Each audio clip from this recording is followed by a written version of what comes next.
경제와 투자에 대해서 깊이 있게 생각해보는 시간, 딥사이트 시간입니다.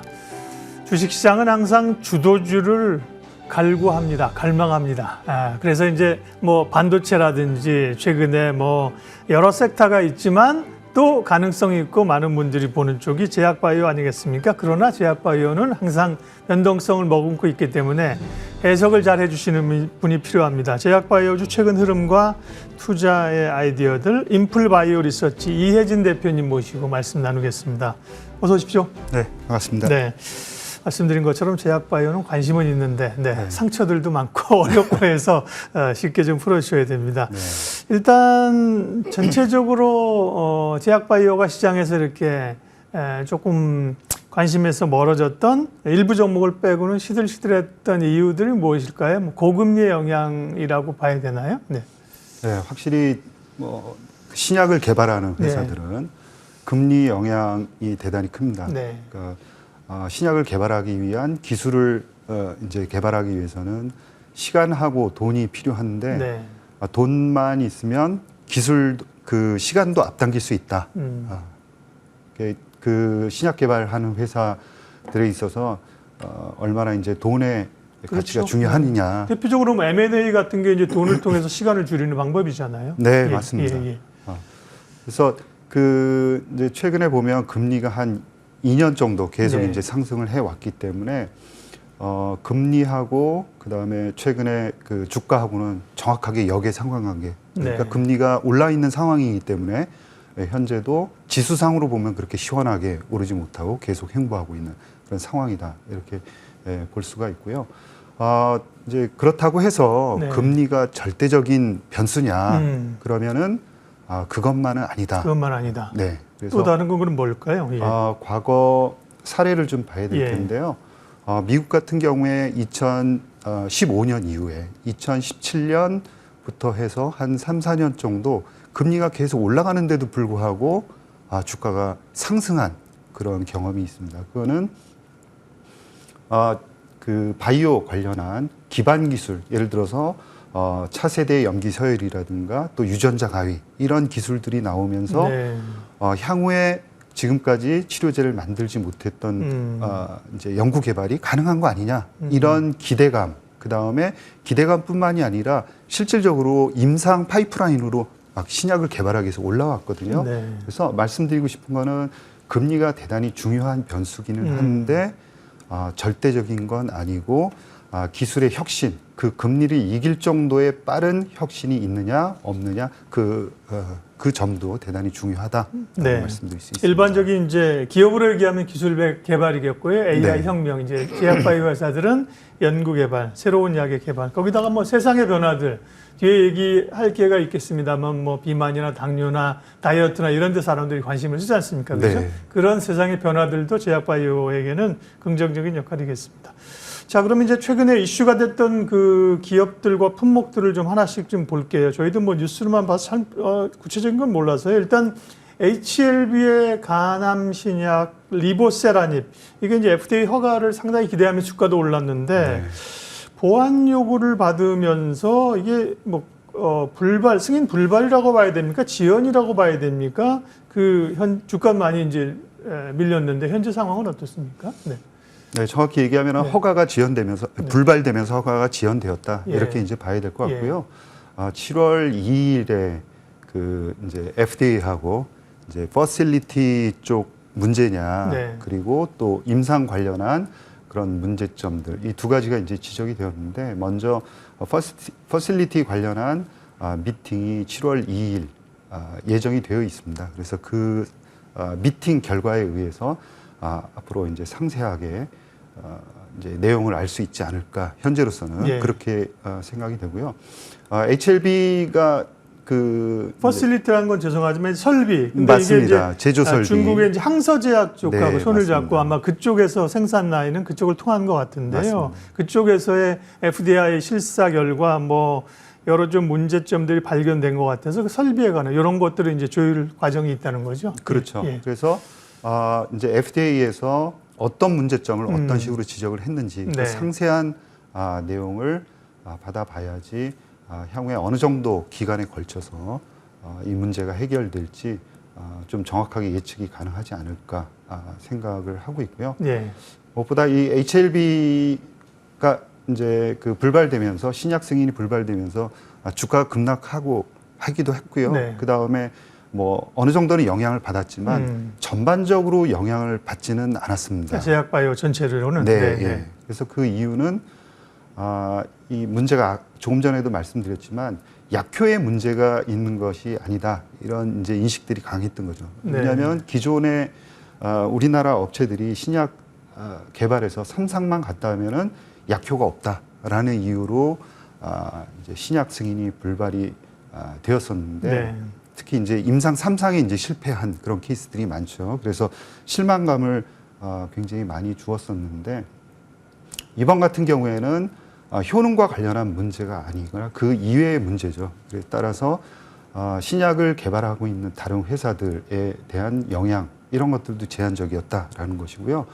무엇보다 뭐 HLB뿐만이 아니라 여러 회사들이 지금 임상 3상 그다음에 신약 승인을 대기하고 있는 상황입니다. 예. 그래서 과거 같으면은 한두 개 종목에 의해서 전체가 다 움직일 텐데 이제는 그렇지는 않은 거죠. 그래서 HLB처럼 임상 3상을 끝내고 또 신약 허가를 기다리는 그 기업들도 이제 여러 개가 나오면서 우리나라 업체들도 한 작은 숲을 이제 형성을 하고 있는 겁니다. 그래서 한두 개 업체에 의해서 영향을 받거나 이런 건 아니죠. 그리고 HLB하고 다른 업체들하고의 그런 그 결과가 이제 연관성이 있느냐? 그럼 예. 연관성이 전혀 없다는 거를 이제 투자자들도 잘 알고 있는 거죠. 예를 들어서 이제 유한양행하고 HLB의 임상 관계들이 이런 게 연관이 있느냐? 그럼 전혀 없는 거죠. 그래서 그렇죠. 예. 별개의 문제로 생각을 해야 된다라는 것들. 그다음에 네. 다른 임상들도 글로벌 업체들, 예를 들어서 뭐 머크라든가 또 존슨앤존슨 이런 유수한 업체들하고 그 협업해서 하고 있는 사안들이기 때문에 신뢰성들은 과거 대비해서 예. 상당히 올라갔다 이렇게 봐야 될 것 같습니다. 바이오 투자하시는 분들은 뭐 이런 디테일한 내용을 뭐 물론 잘 알고 계실 거고요. 뭐 외국 사이트에서도 가시고 뭐 이렇게 잘 알고 계실 겁니다. 이제 일반적인 분들은 저를 포함해서 모르기 때문에요. HLB의 간암 신약 리보세라닙 요거를 이제 항서제약의 면역 관문 억제제하고 함께하는 병역요법으로 이제 FDA 품목허가 신청을 했던 건데 거기서 약간 설비에 관한 문제 7월 2일 날 미팅이 있으니까 그걸 좀 봐야 되고요. 유한양행 얘기하셨는데 여기 이제 렉나자잖아요. 네. 요거는 비소세포 폐암이죠. 네. 이쪽은 지금 어떻게 돼가고 있습니까? 네, 말씀하신 대로 비소세포 네. 폐암이고요. 암 중에서는 시장이 가장 큰 네. 그런 시장입니다. 시장에서는 굉장히 그 승인 가능성을 굉장히 높게 보고 있는 네. 상황이고요. 이제 병용하는 치료제입니다. 그러니까 예. 유한양행에서 개발하고 있는 약품, 그 다음에 존슨앤존슨에서 개발하고 있는 약품 이 두 개를 같이 이제 치료를 해서 예. 비소세포 폐암을 치료하는 그런 기전입니다. 그 존슨앤존슨에서 상당히 그 공을 들이고 있는 그런 의약품이고요. 따라서 향후에 블록버스터로 성장할 가능성이 대단히 높다 이렇게 이제 평가를 받고 있는 지금 의약품이라고 보시면 되고요. 네. 8월 21일 전에 신약 승인 결정이 예정이 되어 있습니다. 예. 그래서 그 전에 승인 결정이 날 가능성도 높은 것으로 이렇게 이제 얘기가 되어 있고요. 또 이제 또 한 가지는 이번 아스코 이제 5월 말일부터 이제 6월 초까지 진행된 이 아스코에서 이 유한양행 지금 이 그 심사 대상에 올라가 있는 이 약품과 관련해서 예. 임상 결과가 발표가 되었습니다. 그러니까 한 두 가지 정도 요약을 해드리면 이제 환자의 부작용 치료했을 때 지금 타그리소라는 약품 지금 블록버스터하고 같이 이제 비교 임상을 진행을 하고 있는데요. 네. 그 약품은 단독으로 하나만 이제 치료를 하게 되고요. 이쪽은 두 개의 약물로 치료를 하다 보니까 네. 부작용이 조금 더 많이 나타났고 그 부작용을 상업화를 이제 좀 더 잘하기 위해서는 낮춰야 되는 거 아니냐 이런 이제 이야기가 있었고요. 그래서 정맥 주사형으로 놓는 것하고 그다음에 피하 주사형으로 그래서 그런 그 점들을 이제 비교 임상을 예. 해서 그 결과를 이제 발표한 결과 상당히 그 좋은 결과를 발표를 했습니다. 기대가 많이 있습니다. 예. 네, 그다음에 희귀 유전자를 가지고 있는 비소세포 폐암 환자도 치료 효과가 좋은 것으로 네. 경쟁 약품. 그래서 나중에 상업화했을 때 그 기대감이 상당히 높은 것으로 예. 이야기가 되고 있습니다. 워낙 이제 바이오 쪽에 이제 깊게 리서치를 하시기 때문에요. 얘기들이 이제 깊게 들어가는데 또 그렇다고 이제 뭐 HLB나 유한양의 얘기만 할 수 없어서 제가 이제 속도를 조금 내달라고 말씀드렸는데, 왜냐하면 사실은 그런 신약과 함께 시장에서 어떻게 보면 히트를 제대로 한 방 터뜨린 게 알테오젠이잖아요. 알테오젠이고 주가도 반영을 했고, 이어서 최근에 리가켄 바이오 이런 기업들도 소위 이제 바이오테크 기업들을 많이 주목을 하고 있습니다. 그런 그 알테오젠이나 리가켄 바이오 혹은 또 추가로 주목할 바이오텍이 있으면 알려주세요. 네. 네. 지금 말씀하신 그 두 개 기업, 네. 알테오젠하고 리가켄 바이오가 어떻게 보면 기술 트렌드에서 가장 앞서가고 있는 네. 그런 트렌드다라고 볼 수가 있고요. 리가켄 바이오 같은 경우에는 ADC입니다. 그래서 최근에 화제가 되는 게 얼마나 정확하게 타깃이라는 건 암덩어리죠. 네. 다른 곳이 아니라 암덩어리로 약물을 전달할 수 있느냐 하는 부분인데, 그걸 이제 항체라는 걸 사용을 해서 전달하는 거죠. 그래서 여러분들이 기억을 해 두시는 거는 최근에 트렌드가 항체에다가 여러 가지를 붙입니다. 뒤에 약물을 붙이는 거죠. 예. 얘는 그 암으로 인도하는 역할을 하고요. 뒤에다가 다양한 약물을 붙이는 게 트렌드입니다. 예. 그 중에 하나 가장 기본되는 백본이 ADC다 이렇게 네. 생각을 하시면 되고요. 거기에서 이제 글로벌 경쟁력을 갖춰 나가고 있고요. 알테오젠 같은 경우에는 피하 주사 제형으로 개발하는 그런 회사입니다. 최근에 머크하고 키트루다 임상 피하 주사 제형 임상 3상을 진행하면서 향후에 현금 유입이 급격히 이제 늘어날 수 있다, 이런 기대감들. 그 다음에 이제 키트루다 임상 3상에서 성공하고 나면 다른 회사들도 만들어줘라고 이야기할 수 있는 가능성이 있는 거죠. 그리고 조금 전에 말씀드린 대로 이 피하 주사 제형을 조금 전에 이제 면역 관문 억제제라는 그런 우리 몸속에 있는 T세포인데 T세포를 강화하는 쪽의 것이 이제 키트루다인데, 키트루다만 이제 대상이 되는 게 아니라 향후에 성장 가능성이 큰 ADC로도 피하 주사형을 개발하고 다양하네요. 있다. 네. 예, 접목이 그죠? 예. 예. 어떻게 보면 예. 이 두 가지가 면역관문 억제제 ADC가 가장 큰 시장인데 이 두 시장을 다 타겟팅해서 피하 주사 제형으로 개발하고 있다라는 강점을 네. 가지고 있습니다. 그게 이제 바이오의 큰 변화이지요. 그전에는 이제 사실은 표현이 좀 그렇지만 목숨 걸고 신약 개발해야 되는데 마지막 관문을 통과하기가 어려웠는데, 지금 이제 바이오테크들이 기술을 접목해가지고 변화를 주고 혹은 라이센스 아웃하고 또 새로운 걸 개발하고 뭔가 트렌드가 좀 변화하는 게 신선한 그 바이오 업계의 변화이고요. 네. 자, 뭐 여쭐 건 많은데, 그러면 투자자 입장에서는 하반기 바이오를 어떻게 보면서 어떻게 접근하고 어떤 주식을 좀 관심 있게 가져야 될 것인가, 파트 2로 넘어가도록 하겠습니다. 그 하반기 바이오 키워드는 그럼 뭔가요? 원래 이제 비만 당뇨 얘기도 상당히 많이 했는데 상반기에 생각보다는 많이 부각이 안 된 것 같기도 하고요. 키워드 네. 다시 한번 정리해 주십시오. 예, 조금 전에 네. 그 설명해 주신 게 정확히 맞습니다. 네. 시장은 뜨거운데 네. 국내 업체들이 그 사이에 들어가지를 못하니까 국내에서는 뜨겁지 못하는 거죠. 그래서 그렇군요. 이 시장을 일라이 릴리하고 노보노디스크가 완전 장악하고 있습니다. 그러게요. 네. 그래서 미국에서도 다른 회사들은 그 안으로 들어가지를 못하는 거죠. 예. 그래서 이 두 회사 주가만 뜨겁게 이제 올라가고 있는 그런 상황입니다. 그래서 과거 보면은 이제 자가 면역 치료제에서 지금 현재는 항암 치료제가 시장을 주도하고 있고, 그 다음에 이제 비만 치료제가 올라오고 있고요. 향후에는 이 비만 치료제, 항암 치료제가 시장을 끌고 갈 것이다, 이렇게 생각을 하고 있습니다. 그리고 모달리티 측면에서는 이제 아까 말씀드린 대로 ADC 항체에다가 다양한 약물을 붙이는 그런 기술들, 그 다음에 아예 문제가 되는 단백질을 분해해 버리는 그 TPD라는 단백질 분해제, 이런 측면들을 여러분들 잘 보셔야 되고요. 예. 여기에다가 아예 항체에다가 단백질 분해제를 또 합치는 이런 연구들이 일어나고 있습니다. 중요한 것은 포인트는 약물을 어떻게 하면 정확하게 타겟에 보내느냐. 전달할 예. 것이냐, 그리고 그 안에 암에서만 터지게끔 할 것이냐라는 게 중요한 포인트다. 예.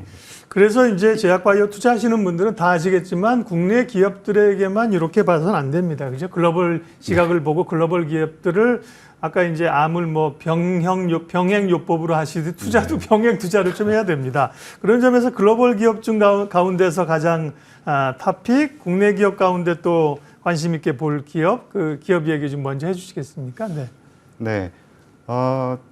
조금 전에 그 네. 비만 치료제 관련해서 이제 이야기가 나왔는데요.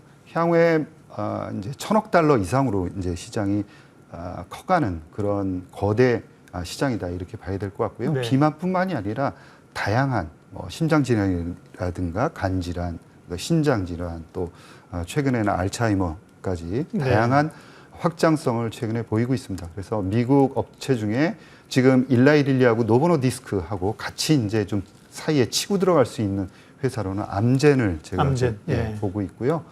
국내 회사는 확실히 이제 8월 21일까지 신약 승인이 결정이 되는 유한양행하고 최근에 기술 수출에 성공한 에이프릴 바이오를 좀 주목해 볼 만하다라고 보고 있습니다. 에이프릴 바이오도 여러분들이 좀 언급을 좀 해주셨습니다.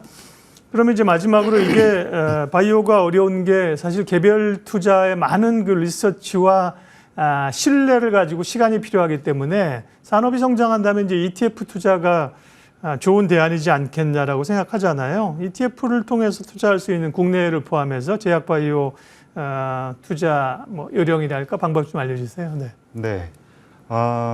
이제 변동성이 워낙 심합니다. 그리고 단기 변동성이 대단히 큽니다.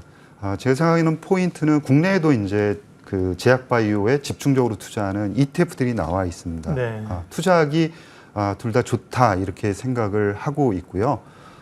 포인트는 뭐냐면 이제 제약바이오주를 전부 다 이렇게 쭉 그 사는 그런 형태로는 성공하기 어렵다라고 생각을 하고 있고요.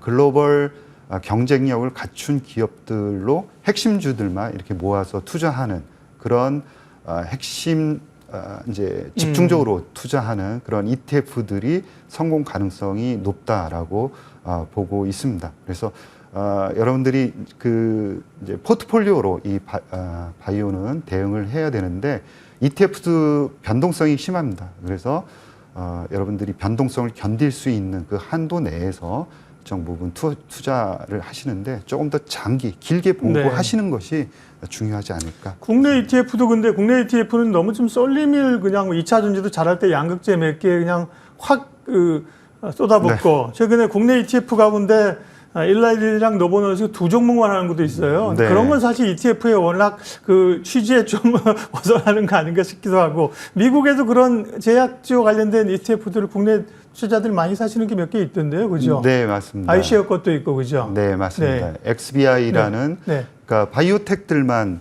쭉 그 투자한 그런 ETF인데요. 신약을 개발하는 회사들. 그런데 안정성은 대단히 이제 뛰어납니다. 하반기에 금리가 조금씩 내려온다 그러면은 충분히 반등할 수 있는 기회들 많다고 생각하고요. 아까 말씀하신 대로 몇 개 종목을 너무 집중적으로 하는 것은 대단히 위험하다고 생각하는데요. 제가 그 국내에서 투자하고 있는 그 ETF들 이렇게 핵심주 한 10개 종목 집중적으로 투자하고 있는 ETF를 운용되는 걸 이렇게 보면은 상당히 발빠르게 운용을 하고 있습니다. 액티브하게 운영하더라고요. 이제 그런 측면에서 이 운영사에서 시장은 좀 제대로 계속 와치를 하고 있다. 그런 점입니다. 오늘 바이오 이야기였습니다. 인풀 바이오 리서치 이혜진 대표님 함께 해주셨습니다. 많은 이해와 진보가 있었습니다. 고맙습니다. 고맙습니다.